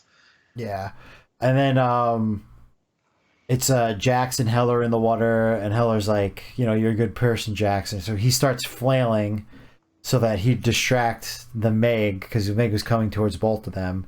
She was able to make it back, and Heller sacrifices himself. He did make amends with Judas before his death scene. Jonas, not Judas. So you did get like a full character development for he him. wasn't So, he wasn't that much of an ass anymore because he's a very hateable character throughout most of this movie until he kind of makes amends and apologizes. yeah, at the end, after he Jonas saves Suyin, he does apologize. So Mac gets a couple life rafts. They're heading back to the boat, and Rainn Wilson's character Morris, let's just keep calling him Morris, he's on like his sat phone, and he's like, "Come over here, like we need you." And so like he's like, the best they can do at such short notice is just a helicopter with a machine gun and another tracker. Yeah. So they shoot the tracker on the Meg. They're like distracting with the machine gun because the Meg's still following them. They get back to the base. Unfortunately, on the way to the base, the doctor dies, and it's a really like heartwarming scene. Like, oh, super duper sad, especially when they get back and like the granddaughter's there. And, oh, super duper sad. Really like for a movie like this to have a scene like that was like kind of really like touching. Yeah. Yeah. One of the things like during this with the whole thing with the helicopter, because clearly the machine gun is not enough to. It's more of an annoyance. Yeah, it's just to a deter the distract. shark. One of the things I really thought, because it happens twice. We'll get to the second instance where they have the helicopter. I thought for sure this Meg was going to jump out of the water and take the I'm so happy you said that. I was like, and then like even watching, I didn't remember. Like I said, it's been since 5 years now since we've seen this movie. I was like, oh, does it happen the second time? And then it doesn't. It never happens. It never happens the whole movie, and I'm like, I just really want to see the Meg just breach the water and just like knock this thing out of the sky. I think it's gonna probably happen in the new movie. I don't know. Yeah, we're gonna talk about this new movie after we're done with this review. Yeah. Because I have some thoughts, but yeah. Yeah. So this is where that funny billionaire who doesn't really care about anybody's scene comes in. They're all on the boat, the crew's all together. They're, everyone's upset. They're crying, and Morris is just like, like, I came here to celebrate with you guys on a scientific journey, but I'm really here now to just mourn with you. Cut. Goes to scene of him going on a helicopter and saying, "All right, see you guys later." And he's like, he's like, he's like, oh, we've contacted the Philippine, Chinese, and a bunch of different nearby countries, navies to let them know the situation. They're tracking it. It's in their hands now. It's no longer our problem. Yeah. Yada yada. And he's like, I'm shutting down this base until this is resolved. That way, you guys have some time to mourn. And we'll resume operation once this is all taken care of. And then it just cuts to him on. He's like, "Oh, there's a lifeboat. There's life ships coming tomorrow to take you guys back to shore." And he's like, "You guys don't need to worry about this anymore. It's no longer our problem." Yeah. And then it cuts to him getting on a helicopter. He's like, "Peace." Yeah. So he's not mourning with them. He was never a part of them. Yeah, like he just does not care about them at all. And then we learn that he just wants to cut liability because if he finds out that he's the person who did this, he's worried about lawsuits. So he's like, we're gonna blow this thing up. Yeah, they made like depth charge. He had one of his like guys make depth charges for him with Semtex, and basically strapped together to like sink in the water. So they're tracking this thing. He gets down on a boat for some reason. That was I did not understand why. Why wasn't he on the helicopter with the bomb guys? Yes. So he's like, I'm not getting near this thing within 100 meters of this thing until I know it's dead. So they're flying over, they're dropping these depth charges, blowing it up, and then the motion stops. So they roll up with the boat, and they get there, they're poking it, and they see sharks eating it. They're like, oh, that's gross, whatever. It's eating some kind. So one of the guys gets out. He's like, oh, go get me a tooth. And the guy gets out, climbs up, and then comes back. He's like, there's no teeth on this thing. And he's like, what do you mean? And the guy's like, I think we blew up a whale. And the guy's like, get us out of here now. And he's like, it's right underneath us. So they hit the gas. He falls out of the back of the boat and he swims up onto the whale while his guys are driving away with their boat. They don't realize he's not in the boat. The Meg shows up and goes and takes a chop out of the whale, misses him, and he thinks he's all good. He's climbing on, and then you see his hands like digging into this whale's corpse, and the Meg comes back for a second bite, and all that's left is his one hand. And that's the end of Dwight. I mean, Morris. Yeah. Um, yeah, I thought that was a fitting end to him. And that kind of rolls into the last act of this movie, which is they find out that no ship's coming. He didn't call anybody. They're not getting help. They're all stuck on that oil rig together. It's a science facility. So they're like, what do we have to do? We have to stop it all by ourselves. We tried calling everybody. No one believes that there's an ancient shark in the water. Yeah, and it's heading towards a highly populated beach. It's one of the most populated beaches in the world. So like we got to get there before it does. So they're working on these plans and they're strapping missiles to the Stingray submarines. So and instead they're like, let's just load all our submarines and equipment onto this lifeboat and we're going to take it to kind of intercept the shark. So they chase after the shark. The plan is Suyin and Jason Statham are going to go underwater with two stingrays and just blow this thing up with torpedoes. So then we get quite a pretty decently long beach scene for our grand finale here. There's a wedding out on the ocean by this beach. They're doing some wedding photos. There's a dog named Pippin. There's a dog named Pippin, which is also a Jaws reference because the dog in Jaws was called Pippet. So it's a little close resemblance. There's a boy on the beach that wants to go in the water and swim, and the mom says, "All right, as long as I can see you." There's a couple guys. She's dressed very similar to the mother from Jaws, of the second victim. Then there's a couple guys hollering at girls on some beach floats, and so he goes, "Hey, come over here. We have plenty of room." And then that's when the scene starts. So the Meg's fins get caught on all these chains for these like little like kind of like wooden islands that they're on. yes, So he starts kind of dragging them all together. and these there's three of them. Yeah. Just like the three barrels in Jaws. This is another. This whole sequence is just jam packed with Jaws references. So those three things are supposed to be like the three barrels from Jaws. So stop it from going under. So it's dragging these floating platforms. Everyone's going nuts, getting out of the water. There's Zorbs. Apparently, that whole little guy running the Zorb, the guy running in the Zorb on the water gets eaten. Yes. And apparently, the popping sound to that Zorb was like something that the director was like obsessed with getting right. They apparently spent a very long time getting that Zorb popping sound perfect. Oh man. Yeah. But it's just complete utter chaos. I mean, you picture the Jaws beach scene, but picture that like times 100. I mean, right off the bat, it's like the shark is times 100, but the crowd. I mean, we're talking thousands of people. I mean, when we get the helicopter panning over it, it's just nuts. The shark really doesn't get a ton of people in this scene. It really gets the Zorb guy and a few others. They don't really show a ton of the casualties in this scene, but then Jonas and his crew start using whale sounds to draw the shark away. So he kind of is done with the beach people, and he's like, oh, I'm going to go get the whale. That's a bigger snack. Swims out to that. Jonas is there, and Suyin's there. Suyin fires off a missile. No, actually, she doesn't get. Does she get the fire? She does. No, she fires. She fires. He off. doesn't.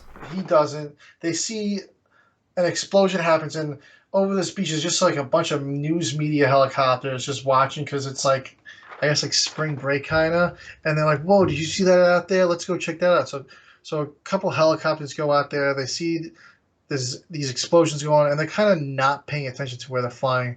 And he was like, "Whoa, you almost hit that guy!" And he dodges it, but then a third helicopter comes in and smacks him, and the helicopter crashes into the ship. So everybody on board the ship, the whole crew, Jax, Mac, Suyin's daughter, they all jump overboard into the water, and they're like, "Oh, Suyin's overboard." So Malin's overboard. So Suyin's like, "All right, I gotta go," and Jason Statham's like, "Yeah, go help her out. I'll take care of this." So Jason Statham's got it all planned out. He's swerving through, getting chased by the Meg through reefs and everything, and he's about to shoot it, and then his missiles jammed. He can't fire his missiles. Yeah. He had this thing dead in his sight, and he couldn't shoot. So his ship gets banged up. It's got like some like shrapnel sticking out. So he's like, "All right." So he starts driving his Stingray and gets underneath the Meg. Right as the Meg's about to chomp on him, he like just jukes him, gets underneath and turns it and like slices him straight down the gut, pretty much gutting the Meg. It starts bleeding out. Uh, the Meg starts to get to Jonas's Stingray in his mouth. Jonas starts loading up his equipment. He's got a knife. I think he did have the spear with him. I don't No, remember. I think it was a piece of his ship. Oh, I don't think it was the spear. I don't think it was this spear. Yeah. So he jumps onto the Meg with the knife, kind of like latches on. Then he takes spear, shrapnel, whatever it is, and like plunges it into the Meg's eye. And supposedly, I guess it's implied, goes through and like hits its brain. yeah. Like as the Meg, like almost like the Meg breaches the water in this scene. Yeah, like up in the air, like Yeah, Jason 20, Statham's 30, like, yeah, 80 feet. I don't even know. yeah, Like crazy high. yeah. So the Meg drops into the water and pretty much almost dies immediately from that stabbing. Yes. And then it's Well, just dies. it's also bleeding out everywhere too. Yes. Because He Jason got Statham like ripped the thought whole this way. thing. Yeah. Yeah. Probably would have died of those wounds either way. And then just swarms and swarms of sharks start coming. Well, like we're talking. yeah, it started kind of like jerking, like it was going to start going again. Yeah. And because you're like, oh my god, this thing's not dead. Yeah. And then, yeah, all these schools of sharks come. And I mean, you can finish it up. Yeah, they just begin eating them, and Jason Statham's like in the middle, thousands of sharks, and then he almost gets bit by a hammerhead, and then Soo-Yoon comes back with her sub and sort of lifts him up and knocks the shark out of the way, and they go back on the boat, and Jonas is like, "Oh, I could use a vacation," and then it's like super fast wrapped up, and it goes back. It starts playing like grim music, like cuts back into the water, like making you feel like, oh, they're gonna show another Meg now, and then just the words "Finn" come up, and then that's Yeah. it. There's no after credits or anything. That's the end of the movie. Yeah. And it's a fun one. I mean, No, it's definitely a fun movie. yeah, I gotta say, probably my only two gripes with it. First is we never really hear anything about that letter that the guy wrote. Like, I understand like it was like this only took over the course of like 2 days, but it wasn't really like a plot point. Like you never got a scene with like the doctor that's like, oh, I read the note and I feel terrible or anything Yeah. like that. You never got that well, scene. he gave it to the wall, so I don't know if the wall was gonna bring it. And then No, the he wall. got eaten. When the wall got off the boat, he like Oh. slammed it into the doctor's chest Yeah. and like walked away from him. Uh, So we never really got a follow up on that plot point. And the other thing is just like, oh my god, I can't even remember the so characters. the two people that handled that note died. Yeah, yeah. And the other thing is Lori. She was in one scene where they drank like a Coca-Cola together, and then like that's it. Like, Yeah, she's like there with she got them. saved. There was one scene with a Coke, and that was it. She was not in any of the final scenes. Nothing. Yeah, she's like there with them, but like kind of like But she wasn't on Nah. the boat with them. Like I guess it's almost she like they was- left her back on the she station. was still hurt too. But like but- I don't know. I thought it was just a little weird just to like drop her. Yeah, I mean she was still in the med bay at the lab. Yeah, and they were kind of, I guess, trying to steer the Jonas Suyin Oh yeah, no, definitely. relationship thing the whole movie, and even Laurie goes, "Oh, she's a nice girl, nice Well, lady." because She, they said, I mean, Max said like him and Lori were like the worst yeah, together. Like it just did not work out. It was like yeah, a very mutual, like, no, we're not. yeah. Uh, So but yeah, even those are like she, really my only two gripes with the movie. yeah. I mean, I don't know if what the cast looks like for So it this looks sequel. I like don't know if she's back in this one. I did look at it. I didn't notice her on the cast list. It looks like we're getting obviously Jason Statham. We're getting Mac back. DJ looks like he's back, and it looks like we are going to be getting Sunyin and Mei Lee Okay, as well. I think that's the original cast. So basically, no Ruby Rose, no which Lori, and is there anybody, any other? I think those are the only two characters that aren't making a return. yeah, the Ruby Rose thing is to me is not surprising because she almost uh, drowned during the filming of this, Yeah, and she also had issues with Batwoman too with stunts, yeah. and she left that. So She didn't seem to really not be happy with this yes, production she too wasn't much. vocal about this one, No, but she seemed just very just like she was like the water scenes just took a lot out of her. They were very tiring. There's even footage that they included with it with her saying yeah, she's like there's like one scene. I think it was the scene where she was actually swimming back to the boat. yeah. She said that scene took like almost a whole day to film, and she's like I don't even remember getting to the end. She's like Oh, obviously I made it to the end, but I don't remember. She's like I was so tired they had to lift me out with the crane. She's like I couldn't swim out of the tank. They had to lift me out of the jeez. crane. Yeah, I'm looking now. I don't see Su Yin's actress, but I do see Megan, and she. I don't know if Well, it's the I definitely same. saw her in the trailer. I didn't see Sue Yin, but I thought I saw on the IMDb I page that see she Mei was there. Ying, and she is a lot older. I Well, it's mean, 5 years. 5 years from when it was released. Who knows when they actually filmed the movie? And this is besides this and an episode on another TV series. This is the only other thing that she's been in, which is pretty interesting. Yeah. Oh, Yeah, so it was. I think that was Google that yeah. was saying Bing that. Bing Lee is the actress for Su Ying. So on Yeah, Google they they. say that she's in it, but on IMDb it does not. Yeah, she's not listed. Okay. So maybe she's not making a return. Maybe, yeah, maybe. It's gonna be her and Jason Statham. Yeah, and then I saw this actor Jing Woo Yes, heavily featured in the trailer. yes. He's even got his own poster. I'm wondering if it's gonna transition from Jonas to him, like if it's gonna sort of hand the torch off to him as like the next actor. I am not familiar with him, Neither am I. but I'm wondering if it's sort of gonna be like passing the torch over to him, and he's gonna take over for any future sequels if they do more. I would like to see more.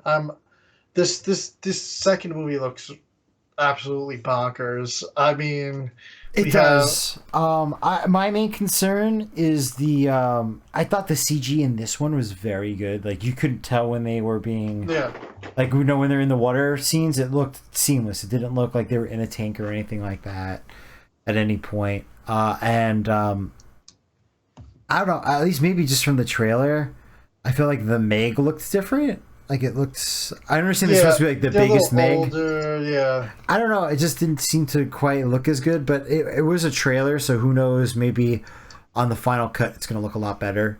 yeah, Those are honestly my two big main concerns because they did have a change in the secondary production company, and they had a change in director for this yes. sequel movie. So, I mean, it's not uncommon for there to be a not the same No, director for all the movies, but you know, to me, it's just a little, call to concern. But I'm ready to watch this movie. yeah. And even just this original Meg. I mean, this movie was years in the making. Back in the '90s, uh, Disney picked up this movie. God, And they had a script in the works, and they got kind of scared off by when Deep Blue, it was Deep Blue Sea, the other shark movie was coming out. They didn't want to compete with it, so the licensing kind of ran out and it reverted back to the author of the books. And then apparently they got frustrated, worked on a script themselves, pitched it, and Guillermo del Toro was attached to it, and he was shopping the script around, and it just didn't happen. And then finally, it got picked up for this 2018 movie. But I mean, this movie, I think, back in '96 is when originally Disney was gonna possibly do a movie for this. So it took almost 22 years to get a movie for this thing. Yeah, and it was a good one. Yeah. I'm pretty happy with it. Um, you know, I really don't have a complaint about this movie at all. Yeah, So really enjoyed it. that gives me a little bit of benefit of doubt on the sequel. I'm hoping they don't completely just go overboard with it. Yeah, I'm not going to say jump the shark. yeah. But yeah, I'm looking forward to it, and I don't know if Yeah. I'm going to see it in theaters. I don't know if I'm going to have the time, but I definitely want to try. Yeah, I definitely wanna wanna try. to see this one in theaters. Uh, it's a week after our trip, so it could be a little tricky. But Yeah, I it's the problem. definitely want to try to go see this one in theaters. Yeah. Yeah, and I think it's just going to be a fun summer blockbuster movie, a real summer blockbuster movie. Yeah. So yeah, I think that just about wraps it up for me. Did you have Yeah. anything else you wanted to touch on? No, I think we're just gonna keep on with this summer theme going. I'm thinking maybe we'll do Ibra Horror of the Deep for our next review. Sure. And we have the Skull Island series. Maybe we'll squeeze that one in. Uh, but yeah, if you guys have any summer monster movie recommendations, give us a shout because we might have a third one to squeeze in there. Yeah, definitely. I mean, if anything, maybe the Meg 2 will be our third one. It's definitely possible that the Meg 2 But- might be our third one. Yeah. So thanks for watching, guys, and we'll catch you next episode. All right, see ya. Bye.